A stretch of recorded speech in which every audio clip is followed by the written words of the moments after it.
नमस्कार, तुमचं स्वागत आहे चैतालीस किचन डायरीजमध्ये। आता छान बाहेर पाऊस पडतो आहे, तर आज आपण गरमागरम अशी कढी बनवणार आहोत आणि कढी छान होणार, फाटणार नाही। माझ्या ट्रिकनी आपण छान बनवणार आहोत। इथे योग्य पद्धतीने जर कढी बनवली तर ती आपली फाटत नाही, छान होते।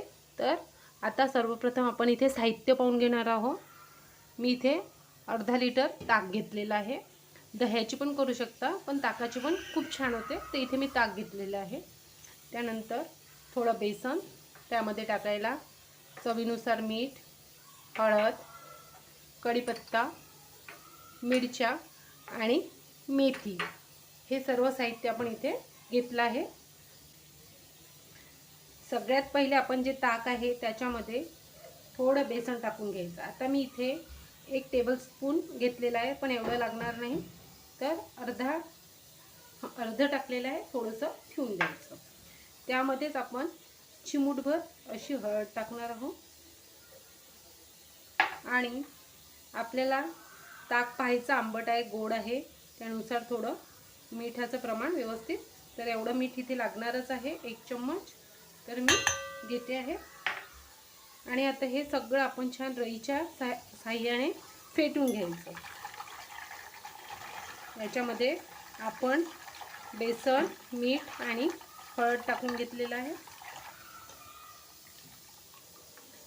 आता हे आपलं मिश्रण तयार झालेलं आहे। आता आपण फोडणीची तयारी करून घेणार आहोत। या ठिकाणी आपण पॅन घेतलेला आहे आणि तापायला ठेवलं। आता ते तापलेलं आहे, त्याच्यामध्ये अगदी थोडंसं तेल टाकायचं आणि तेल थोडं गरम झालं की त्यामध्ये आपण सर्वप्रथम मिरच्या टाकून घेऊया।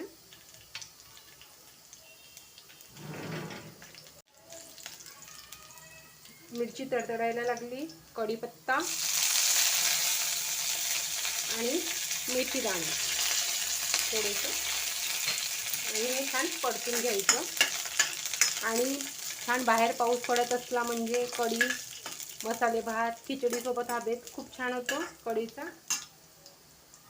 आणि आता लसणाची पेस्ट टाकते थोडीशी चवीकरता, आणि मोठी गॅस ठेवायची। आणि आपण जे आता सारण केलेलं होतं ताकाचं ते छान पहिले रईने एकदा घोटायचं आणि मोठी गॅस करायची आणि असं ते पूर्ण सारण याच्यामध्ये आपण सोडून देणार। अशी फोडणी बसली कढी छान होते आपली। थोडी साखर टाकते मी इथे, चव छान येते।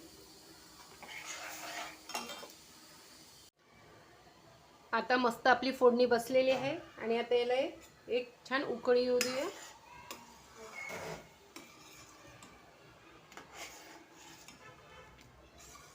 आणि कढी फोडणी दिल्यावर सतत ढवळत राहायची, नाहीतर ती भरभर उतू जाईल।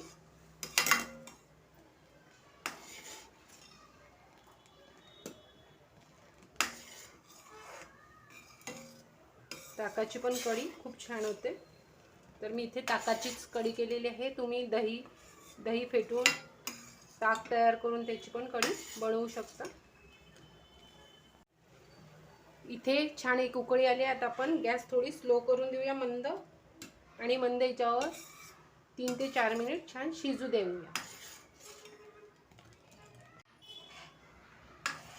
या ठिकाणी 3 ते 4 मिनिट झालेले आहे। आता आपली कढी छान शिजून तयार झालेली आहे, तर मी इथे बंद करून घेते आणि सर्विंग बाउलला काढून घेते।